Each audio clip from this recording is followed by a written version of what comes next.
Dejounte Murray looks great on Instagram as he rehabs his Achilles, but social media isn't the NBA. Here's what his road back could mean for New Orleans and what it'll look like. It's today's episode of Locked On Pelicans. Let's go.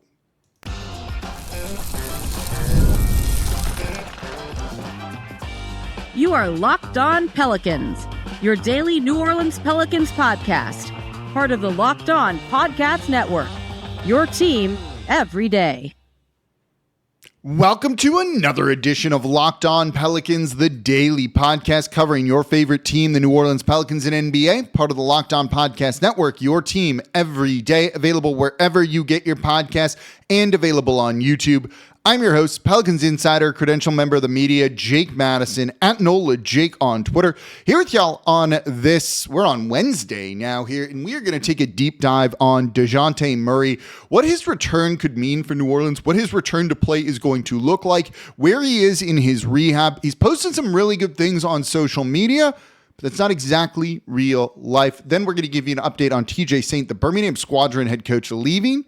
What are the Pelicans going to do? So let's get into it in today's episode of Locked On Pelicans. Today's episode of Locked On Pelicans is brought to you by FanDuel. Football season is around the corner, so visit the FanDuel app today and start planning your futures bets now. And of course, thank you for making Locked On Pelicans your first listen today and every day. We are here Monday through Friday, the number one Pelicans podcast covering everything you want to know about this Pelicans team. So please subscribe wherever you get your podcast and join over 11,000 Pelicans fans on YouTube as well and become an everydayer. That means you listen Monday through Friday to the Locked On Pelicans podcast. And if you're an everydayer, let me know in the comments down below. And don't forget, you can watch Locked On Pelicans every single weekday on the Gulf Coast Sports and Entertainment Network at 10:30 a.m. You can also catch a rerun of Locked On Pelicans, same show. So it's going to be right up there in there for you at 5:30 p.m. every single weekday starting this week. So I absolutely love it. You get double the Locked On Pelicans and Locked On Saints and Locked On SEC and Locked On LSU over at the Gulf Coast Sports and Entertainment Network. Those final two shows are only one time a day. So let's get into Dejounte Murray and his return from the Achilles injuries. Look, he suffered this injury back on, it was January 31 in the first quarter of that game against the Boston Celtics. In general, an Achilles injury is a 9 to 12 month long injury. When you look at other NBA players that have gone through really similar injuries like this, Kevin Durant was about a 14-month return till he looked like himself. DeMarcus Cousins suffered here in New Orleans, was a 12-month return. You've seen people do it quicker. Wesley Matthews did it in 2015 in 7 months. Rudy Gay dealt with this in about 9 months. Kobe Bryant about 8 months. So you see some players can do it quicker, but when you look at the guys who've come back quicker than a year, their production takes a very significant drop when it comes down to it. And that's kind of what concerns you about this. This is not an injury that you can rush. Dejounte Murray is a guy that heals very quickly. We saw that with his hand injury. We've seen it just other times when he's suffered injuries in his career as well. And everything he's posting on social media, particularly Instagram, looks absolutely great. You could see he's bulked up, particularly in the upper body. He is someone who looks like he is putting in the work. He's already walking. He's going through the normal, usual steps here. And as I said, he looks good. It's just really as simple as that right now for what you see from him here. So looking at where he is, right now, you're usually in a time frame, right? 9 months from when this injury occurred is November 1. So that's after the start of the regular season. In that kind of 6 to 9 month period, which is where we are with this right now, you start to do more basketball related things. It's less about just introducing strength to the leg, mobility to the leg, to the injured part, and doing things like light cutting drills. You're doing some sprinting, you're doing some dribbling, shooting, and you're really monitoring it to make sure there's no swelling, no pain after intensive activity. But it's not quite basketball related activities yet. This is an injury that you need to monitor very closely so that you don't ramp it up too quickly and risk a re-aggravation or another injury to another body part. This is very much connected to the calf and so on with that.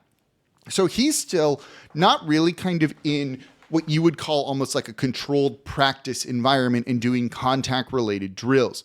Now, there's still time before the season starts. It's just August right now. We're still about 2 months or so away, about 2.5 months before the regular season starts. But when you look at this injury, basically suffered on, at this point, February 1st, let's call it to make the numbers kind of easy here. You are a little over 6 months away, but this is a period of when you do that gradual reintroduction of things that takes about 3 months or so just to make sure that you don't rush back from this injury whatsoever. If 9 months is when you really start to do more basketball related things, that's after the season starts. Now, given that Murray comes back from injuries quicker, from what we've seen, and seems to be making really, really good progress here. And look, that dude is got the right type of mentality, the right type of intensity to attack a rehab program in the correct way. There's no concerns that he's going to do everything he can to be back out on the court. But he's still a couple months away at this point from doing more basketball-related things, right? He's not doing full court drills right now. You're not working on kind of change of motion, rapid change of motion right now, which we'll talk more about that in the next segment when we talk about like what his return to play on the court will be when he is playing. But he's not working on like slide drills, defensive things like that, nor is he going to be doing 5-on-5 yet, which is what the Pelicans are going to make him do a bunch of before he returns to play, right? That's kind of what you're looking at. There's likely still some, and I've talked to some doctors about this, if you can't tell, some, their words, biomechanical deficiencies in some of his movements and things like that, jumping, landing, which can lead to other injuries here. So he has still got a way to go, I think, when it comes to all of this. But he will really be able to kind of position himself well to get back and do all of that here. So he will get there eventually, but it's still going to be a little bit of, hey, you've got to work on some of kind of these more basic things when it comes to all of this. And when you look at some of the other players, Kevin Durant, DeMarcus Cousins, you tend to see a big drop off in production too, the quicker it takes, right? Kevin Durant took longer, and he's more of an outlier than anything, where basically all of his numbers are identical to what they were post-injury. Well, that's what we're going to hope is going to be the case for Dejounte Murray, but he's got to make sure he's taking the time when it comes to it here, because his skill set, I think, translates better to a post-Achilles injury than some others do, and that is something I'm slightly worried about when it comes to Murray. But he's going to go through that more controlled practice and contact, and then it's kind of the full ramp up to competition, and that's what I want to look at next, coming up here next in today's episode of Locked On Pelicans, because when he does come back, even if he comes back early, right? Say this isn't 12 months and it's not until February, or say he comes back in January, something like that. It's not just going to be he's good to go and it's as simple as that. Once you get back to playing, you really do see a dip of about 20% in production. But for Murray, I think it's going to be a little bit more different to quantify. And I want to look at what his role is going to be. Let's talk about what we expect the minutes to be and when maybe he'll be like a full go. And at that point, is the Pelican season going to basically be over? Hopefully not. Let's talk about that. That's coming up here next in today's episode of Locked On Pelicans. Today's episode of Locked On Pelicans is brought to you by FanDuel. August 26th is officially FanDuel Futures Day. It's a brand new holiday for football fans who live for bold predictions and preseason hunches. For just 24 hours, FanDuel is giving you deals on NFL season predictions. So whether you're calling your MVP, eyeing a long shot division winner, or getting ready to crown your Super Bowl champion before week 1 even kicks off, this is your moment here. Look, I liked what we saw from Tyler Shook. I'm taking the over on the Saints win total. I don't know. Maybe. You can also parlay your decision into division winners, dark horses, other things like that. So visit the FanDuel app today and start planning your futures bets now, because Futures Day is one day and one day only. FanDuel, play your game. And thank you for making Locked On Pelicans your first listen today and every day. We're here Monday through Friday, the #1 Pelicans podcast covering everything you want to know about this Pelicans team. So please subscribe wherever you get your podcast and join over 11,000 Pelicans fans on YouTube as well and become an everydayer. That means you listen Monday through Friday to the Locked On Pelicans podcast. And if you're an everydayer, let me know in the comments down below. For your second listen today, it's got to be the Locked On NBA podcast. There's no offseason in the association. So Doug, Matt, and Hayes keep you up to date on contract negotiations, rumors, and everything you need to be the most informed NBA fan. Find Locked On NBA on YouTube or wherever you listen to your podcast. Part of the Locked On Podcast Network, your team every day. So we just kind of went over, a little bit of where Murray is in his rehab. He should be looking good right now. It's nothing, I don't want to say it's nothing hard. It's definitely hard. And he seems to be attacking it all in the correct way. And frankly, he just looks on schedule to me, which I'll take. Knowing the injury history here in New Orleans, I will take him being on schedule when it comes to it. Truthfully, that is not a bad thing for me to kind of see from him or say. But what's it going to look like when he gets back and plays, and looking at his first couple weeks back, first handful of games back, when he is back to playing, right? It is somewhere going to be between November 1 and February 1st, right? That's likely where this is going to land. I tend to think it's going to be more on the conservative side, knowing how the Pelicans medical staff has operated in the past. But that was also under David Griffin. We're now in the Joe Dumars era, where he does seem to be empowering the players maybe a little bit more so than David Griffin did. So maybe that means Murray, if he feels good to go, is going to come back on the earlier side of things. But in general, they've tended to play these type of injuries and just safer, more conservative when it comes to guys coming back from injuries to just not risk another long-term injury. But once he comes back, it's not like he's just going to be back to normal, right? This is someone who is going to be on a minutes restriction probably for a little bit, in my opinion, I think, right? This is something that, might take 6+ weeks for him to get back to 90% of what he was doing before in terms of minutes. For the first handful of games, let's call it 5 or fewer, he's playing 10 to 15 minutes per game. He's not going to be playing back-to-backs whatsoever. Basically, what you're trying to do here is test the Achilles in real game speed while you're trying to manage fatigue and swelling with it to prevent any sort of other injury from happening. The next couple of weeks for him then are slowly increasing this, assuming he's responding well to being out there on the court, right? You ramp him up to 18 to 23 minutes, let's say. You're not going to give him heavy minutes on consecutive nights. He's not even going to really be playing back-to-backs at this point in time. And that's probably what it's going to be looking at, and if you're playing a weaker team, maybe you can play him a few extra minutes here and there. After that, you're looking at him getting from about 24 to about 30 minutes or so per game. And that's where he's probably going to be for the majority of the season. Look, if he comes back on the later end of this, and it takes 6 weeks then for him to kind of get back. So let's say he returns on February 1st, right? Let's put it 6 weeks from there. That puts you about mid-March. You've got another month of the season for him to kind of be fully ready to go, 100% of what he was before.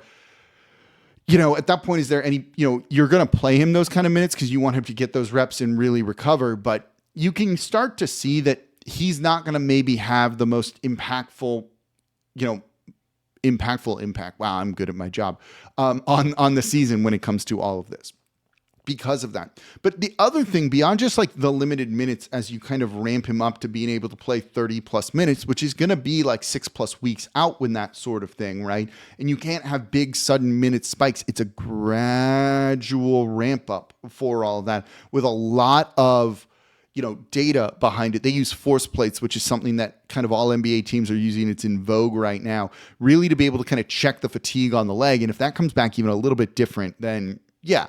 By the way, those force plates, you'll see the trainers and the players kind of jumping on this thing with 4 posts on it. It's usually on the baseline before games. It kind of tracks what's your baseline number when you jump? And does that change when you jump off of it now? And if that number is lower, it means, this player's fatigued. That can impact the minutes that you give to somebody in a game when it comes to things like that. If you look at the kind of history of guys and their minutes ramp up, Klay Thompson, when he went through this, his injury was longer because then he had the ACL like right after all of that. It took him 6 weeks to get back to 32 minutes per game. He started at under 20 minutes per. Kevin Durant played at around 25 minutes and no back-to-backs for nearly 2 months when he returned from this sort of injury. Using an example of a guy who returned too quickly, Wesley Matthews just jumped back to him playing 30 plus minutes per game and looked terrible with that. It probably wasn't worth it for the production that you get from him.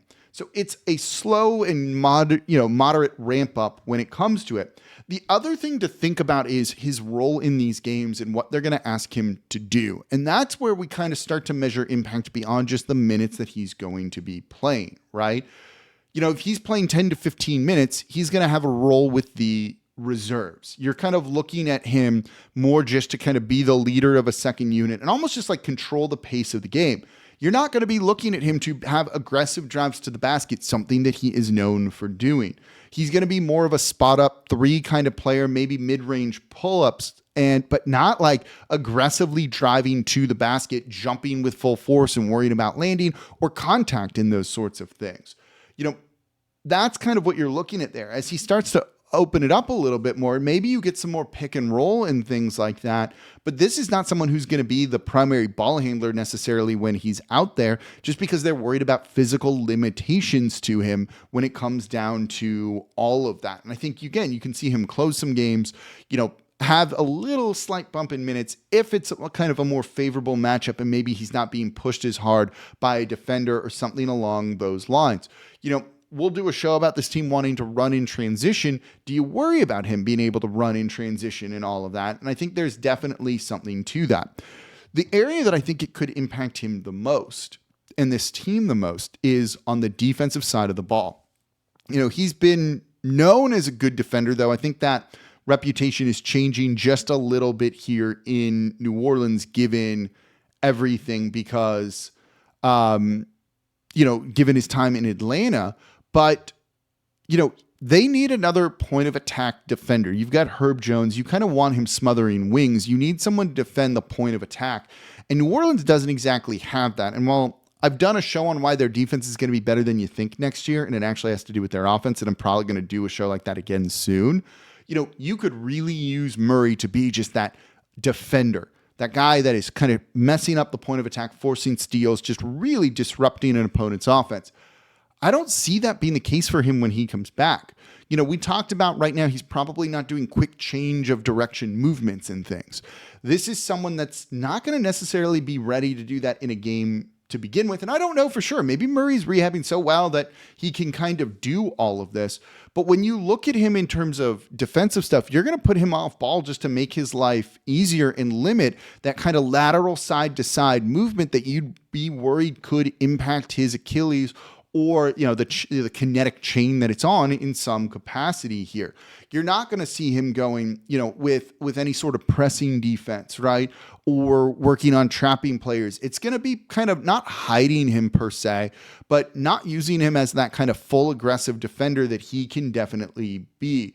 And I think that's something that's going to hurt this team. You're not going to have him guarding elite point guards because you worry what that would be, what that might do to him when it comes to that sort of thing. And frankly, that is the smart thing to do, the correct thing to do. So I'm hopeful that, we'll see him be at full strength eventually here in New Orleans, but it's going to be towards the end of the year. And at that point, the Pelicans might be out of playoff contention, or hopefully not. And then he can make an impact later and maybe into the playoffs here, I think.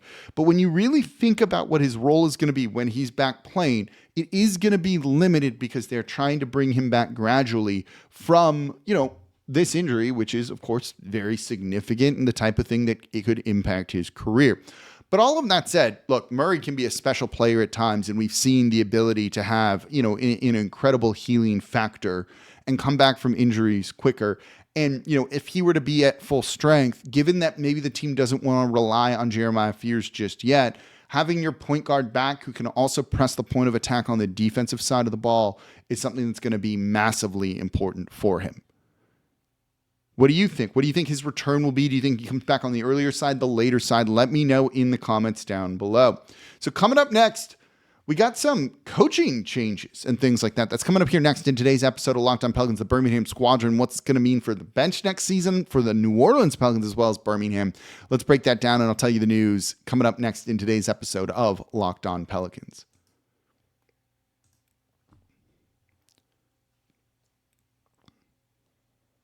And thank you for making Locked On Pelicans your first listen today and every day. We are here Monday through Friday, the #1 Pelicans podcast, covering everything you want to know about this Pelicans team. So please subscribe wherever you get your podcasts and join over 11,000 Pelicans fans on YouTube as well and become an everydayer. That means you listen Monday through Friday to the Locked On Pelicans podcast. And if you're an everydayer, let me know in the comments down below. So please subscribe, comment on YouTube as well. And don't forget, you can watch us on the Gulf Coast Sports and Entertainment Network every single weekday at 10:30 a.m. and 5:30 p.m.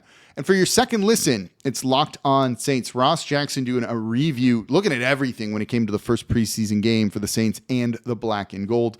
Make Locked On Saints your second listen today. Part of the Locked On Podcast Network, your team every day. Speaking of Saints, TJ Saint, the head coach of the Birmingham Squadron, is leaving the team to go join Mike Brown and his staff with the New York Knicks. This is actually not surprising per se. You know, it's a G League coach that wasn't on an NBA bench, but him making the jump to the Knicks rather than making the jump to the Pelicans, I do think is a little bit disappointing. TJ Saint, if you look at his career in Birmingham, look, it's not particularly great when it comes to win-loss record or anything like that. But at the same point, it's a G League team. I don't know if you can read too much into that because you're so dependent on the players that get sent there. You know, his time as head coach with the Squadron from 2022 on in 66 games is 26-40. It's an under 40 winning percentage. But here's the thing. TJ Saint wouldn't be a head coach at the NBA level, isn't a head coach at the NBA level, right? This is someone who is thought of as a really, really effective offensive coach here. And I do think this is a loss for New Orleans because this is someone who's making a leap to really go run the offense for the New York Knicks. What do the Pelicans need help with? They need help with the offense, and TJ Saint is leaving them. This is someone who's thought of very highly around the league from everyone that I have talked to. And if you go back to the Birmingham Squadron in the 23-24 season, you know, when they had kind of the best record under TJ Saint, they had the top G League offense. This is clearly somebody who could have some value to New Orleans and this bench as they really try and look to remake the offense. I think that's going to be, you know, an area of importance for him this year, especially because, look, Brandon Ingram isn't here. Ingram didn't really want to run the offense that they have wanted to run for the past 2 years. And given that, you know, he was a starter, one of your leaders on the team, that kind of derailed a lot of the things that they were trying to build and trying to do. So maybe they're a little bit freed up to try and do more of that this year and have Borrego make his influence felt. But losing a smart, young offensive mind is a little bit disappointing. He's got some pretty good experience, whether it was with Butler, the Pistons, the Georgia Bulldogs, and then being an assistant coach with the G League team from when they were back in, you know, the Erie Bayhawks during his tenure here. You know, it feels a little bit, not extremely, but there's a little bit of it of like, does it feel like people are jumping ship kind of thing of like what is going on in New Orleans? Not saying there's anything going on in New Orleans. That seems to be kind of the impression around national media with this team. I haven't really heard anything of like people saying like it's a disaster in here. And usually that stuff gets to me truthfully. So that's, I think, an encouraging sign of everything. But TJ Saint leaving when maybe you could have found a way to promote him after some, you know, assistant coaching departures here in New Orleans wouldn't have been the worst thing to do, but he's taking a job with the New York Knicks. I'm going to be curious to see what they do with the Birmingham Squadron head coach, who that's going to be. You know, can you use that as a time to really, you know, develop coaches too, not just players? I think that could be a really good thing, but we'll see what they end up going there. And I think that'll kind of give us an idea of, you know, the direction this franchise is heading. I'm going to be very curious if, you know, given Troy Weaver's, and we've talked about this, outside influence on the team, is it going to be someone with a connection to him? I truthfully don't know, but wouldn't put that past anything at this point in time, would it? Final thing before we wrap up the show today, I'm going to do a Pelicans fan survey, and then we're going to kind of respond to everything here on the show in a week or two once I kind of get this out, and it'll be like a Google Doc thing that you can fill out, surveying, kind of put your thoughts in there, and we'll read them, and it should be a lot of fun here. I'm really kind of curious. What are the questions, though, that you think should be asked of the fan survey? Is it beyond just things of like your faith in the front office, Willie Green, ownership, all of that, what do you feel needs to be looked at when it comes to this franchise? This is me truly asking for your opinion on these sorts of things. I've got a couple of templates of what these fan surveys can look like, but I'm curious what you think needs to definitely be addressed. Is it something like, do you have faith in Zion Williamson? Would you trade Zion Williamson? Yes, no, or on a scale of 1 to 10? I can find, those questions I think can be really useful, very interesting to try and see, kind of where people are like looking at this team and feeling confident in, where they're not. I'm going to be designing this over the next week. We can roll this out a little bit later, before the season starts. But I think it's going to be a good way for you to kind of get your voices heard here on Locked On Pelicans. And we'll put the data out there with everything, depending on, how it all looks and how it all comes across. We'll put it out no matter what. And it's not how it looks. It's, we need a number of surveys in there to give us a large enough sample size to make that data valuable, is what I'm trying to say. The other thing I need from y'all, you can put them in the comments. You can tell me on Twitter at NolaJake, which is also a great way to do it, with screenshots or whatever. Give me your fake trades. Put your best fake trades in there. We're going to do some more grade the trades, which I think are a lot of fun to do, where I'm going to assign them a grade of like F through A of it's realistic, it's not, this is highway robbery for the Pelicans, or you're crushing the Pelicans in a trade. Put in the fake trades that you want to see happen, and we are going to grade the trades good and bad here on Locked On Pelicans. And that's going to do it for this episode of Locked On Pelicans. As always, I'm your host, Jake Madison, at NolaJake on Twitter. This is the Locked On Pelicans podcast, part of the Locked On Podcast Network, your team every day. I appreciate y'all so much for listening. I'll be back with y'all tomorrow. We're going to have a fun rest of the week here on Locked On Pelicans. See y'all next time.